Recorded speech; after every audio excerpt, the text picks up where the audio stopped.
pupuk dengan kandungan fosfat tinggi. Ini saya menggunakan Merauke MAP dengan kandungan nitrogen 12% dan fosfat 61%. Ini teman-teman juga bisa menggunakan pupuk dari Pak Tani dengan merek Ultradap, tapi saya membuat sendiri untuk asam aminonya. Dan kelebihan asam amino buatan sendiri ini adalah murni teman-teman. Jadi tidak ada campuran air di dalamnya dengan bahan-bahan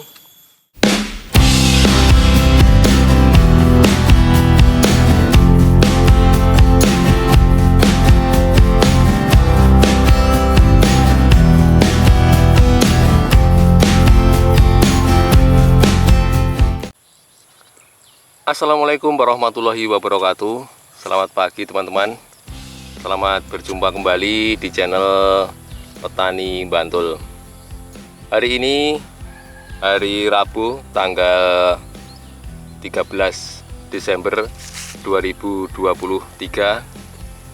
Waktu menunjukkan pukul 7:31.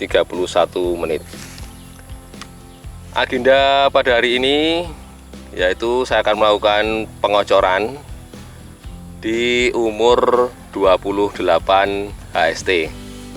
Ini tanaman cabai rawit saya sekarang berumur 28 HST, dan saya akan melakukan pengocoran dengan dua bahan saja. Yang pertama yaitu pupuk dengan kandungan fosfat yang tinggi. Nanti masih ada nitrogennya, jadi fosfat dan nitrogen, tapi lebih dominan ke fosfatnya. Terus yang kedua, saya akan menggunakan asam amino. Jadi di asam amino juga sudah mengandung nitrogen, jadi nanti akan menjadi perpaduan yang sangat ideal untuk perkembangan tanaman di masa peralian ini. Jadi umur 28 hari ini adalah masa peralihan dari masa vegetatif ke masa generatif. Jadi ini mulai membutuhkan unsur hara yang semakin banyak, terutama masih di fosfat dan nitrogen. Perkembangan tanaman alhamdulillah baik, alhamdulillah normal, dan untuk warna daun juga sangat bagus ya teman-teman. Jadi hijaunya hijau cerah, tidak terlalu pekat, tidak terlalu tua, ataupun tidak terlalu kuning.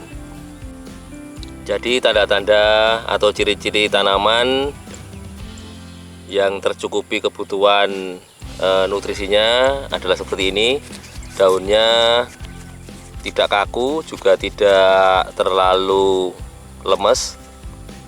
Warna daunnya hijau terang seperti ini.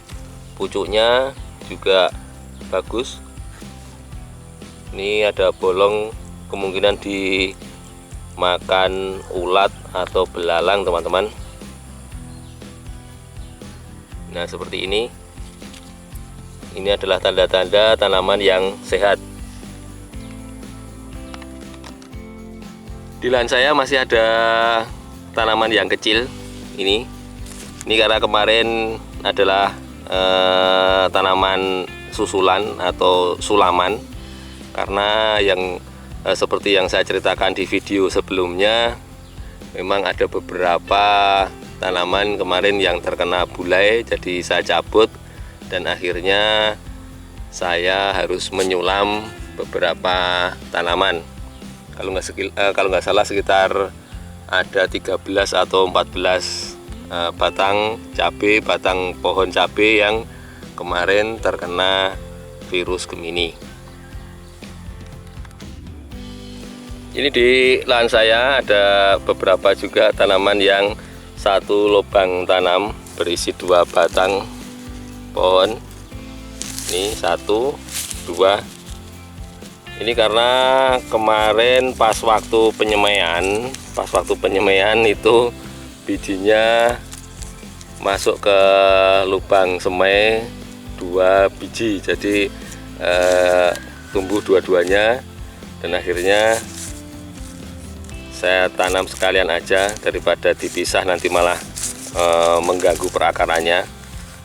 Mudah-mudahan tidak ada masalah, karena memang ada beberapa petani yang mempunyai metode penanaman cabai seperti ini. Jadi satu lubang diisi 2 batang tanaman. Oke teman-teman, kita akan segera meracik 2 bahan yang akan dibutuhkan untuk mengocor tanaman cabai pada pagi hari ini. Terus ikuti channel Petani Bantul.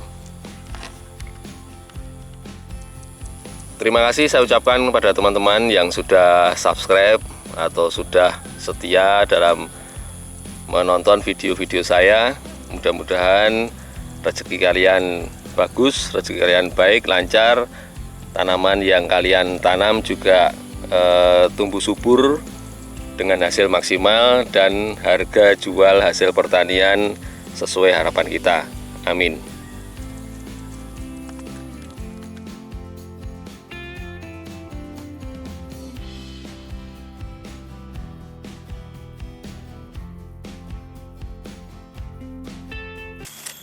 Oke teman-teman, untuk pengocoran di 28 HST ini, seperti yang saya katakan tadi, saya akan menggunakan 2 bahan ini, yaitu pupuk dengan kandungan fosfat tinggi. Ini saya menggunakan Merauke MAP dengan kandungan nitrogen 12% dan fosfat 61%. Ini teman-teman juga bisa menggunakan pupuk dari Pak Tani dengan merek Ultradap. Kandungannya hampir sama, kalau nggak salah 1262 untuk grade fertilizernya. Untuk dosis di sini saya nanti akan menggunakan 3 sendok nasi, 3 sendok nasi atau 3 sendok makan per tangki 16 liter seperti ini ya. Sekali lagi saya akan menggunakan 3 sendok nasi untuk tangki 16 liter. Kemudian yang kedua, untuk bahan yang kedua, saya nanti akan menggunakan menggunakan asam amino. Jadi asam amino ini kali ini saya tidak menggunakan asam amino buatan pabrik, tapi saya membuat sendiri untuk asam aminonya.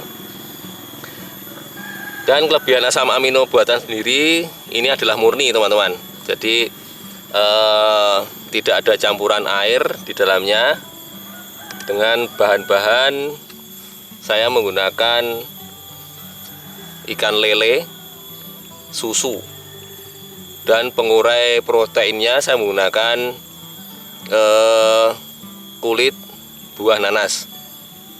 Jadi ada 3 bahan utama, yaitu ikan lele, susu, dan kulit buah nanas.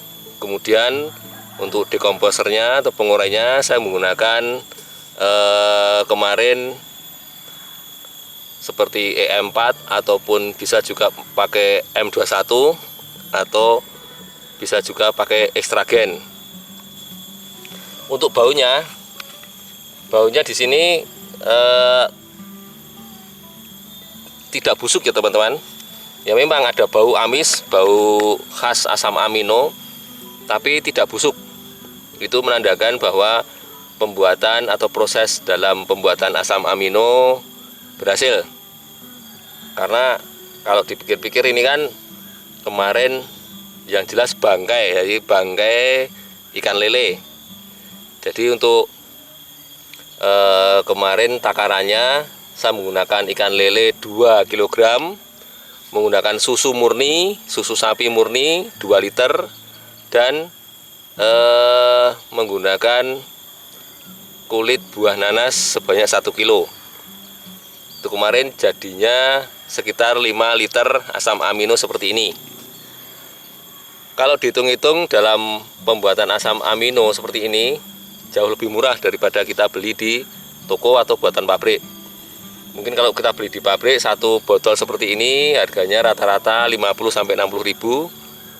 Tapi dengan kita membuat sendiri, kemarin biaya yang saya keluarkan hanya lele 2 kilo 50 ribu, kemudian susu 2 liter 20 ribu. Dan untuk kulit buah nanas saya dapat gratis. Jadi untuk modal adalah sekitar 70 ribu rupiah. Dan saya bisa mendapatkan asam amino sebanyak 5 liter. Jadi sangat ngirit. Oke teman-teman, kita akan mulai mencampur kedua bahan ini. Jadi untuk pupuk yang Merauke MHP saya pakai 3 sendok makan seperti ini. 3 sendok nasi seperti ini. 1, 2,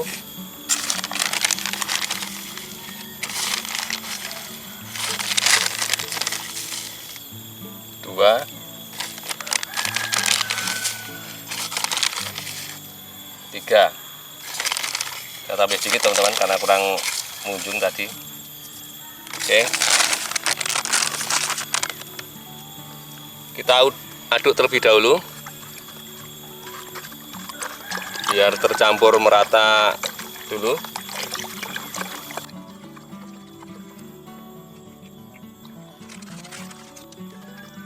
Kemudian asam aminonya saya gunakan 3 juga, 3 sendok ini. Sangat irit ya teman-teman, karena asam amino ini adalah murni, jadi sangat ngirit dalam penggunaannya.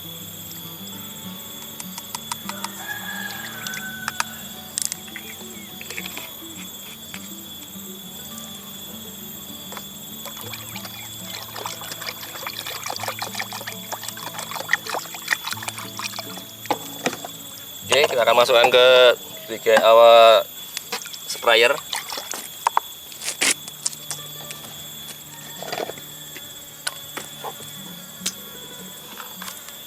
Bismillahirrahmanirrahim.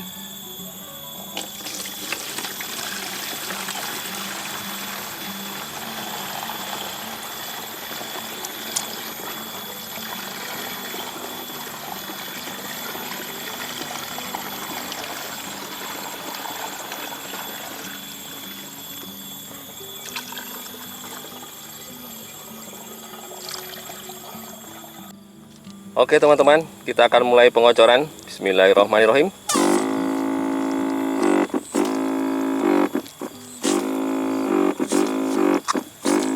Untuk dosis yang saya berikan sekitar 150 sampai 200 ml ya teman-teman. Seperti yang kita ketahui, unsur fosfat itu sangat penting bagi tanaman di masa-masa vegetatif seperti ini, karena unsur fosfat diperuntukkan atau bermanfaat sebagai unsur yang membantu pertumbuhan akar. Selain itu juga unsur yang membantu pertumbuhan batang agar tanaman bisa tumbuh besar dengan batang yang kuat serta akar yang panjang. Dengan akar yang panjang diharapkan tanaman bisa mencari makan sampai jauh ke dalam tanah atau menyebar di kanan kirinya. Kemudian untuk asam amino bagi tanaman berfungsi sebagai membantu meregenerasi sel, juga membantu dalam pertumbuhan tanaman. Asam amino ini diperlukan tanaman di semua fase ya teman-teman. Jadi dari fase vegetatif seperti ini, masa peralihan dari vegetatif ke generatif, kemudian sampai ke masa generatif. Asam amino sangat diperlukan bagi tanaman, terutama bagi tanaman yang kemarin sakit, itu bisa membantu dalam merecovery atau menyembuhkan tanaman yang kemarin habis sakit, baik terkena penyakit maupun terserang hama tanaman. Di samping itu, kombinasi asam amino dan fosfat seperti ini itu bisa meningkatkan imunitas tanaman. Jadi daya tahan tubuh tanaman terhadap penyakit maupun hama akan menjadi lebih baik.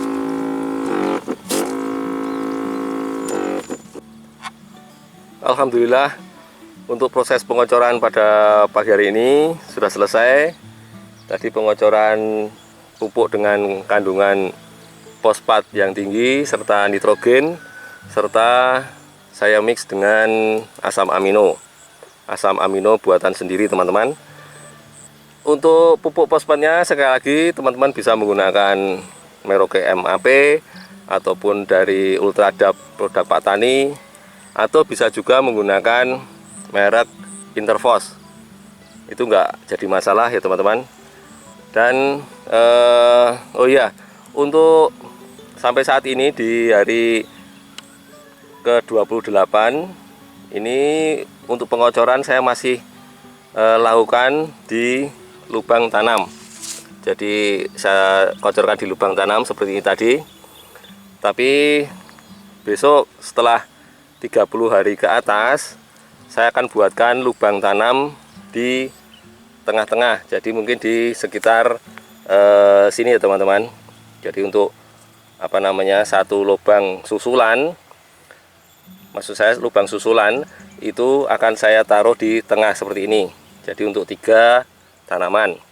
Itu fungsinya yang pertama agar tidak beresiko menimbulkan busuk batang kalau kita lagi mengocor. Yang kedua, agar akar bisa lebih aktif bergerak mencari makan. Jadi kalau ditaruh atau dikocorkan di lubang tanam, akar hanya stuck di lingkungan situ aja. Jadi malas bergerak mencari sumber-sumber makanan yang lebih jauh. Oke, mungkin ini aja dulu video kali ini. Mudah-mudahan bermanfaat bagi teman-teman semua. Dan kalau ada yang mau didiskusikan, silahkan ketik di kolom komentar. Bagi yang menyukai video ini, monggo silahkan diklik like-nya. Dan yang belum subscribe, silahkan subscribe. Mudah-mudahan video ini bermanfaat. Dari saya akhiri. Assalamualaikum warahmatullahi wabarakatuh. Salam petani milenial.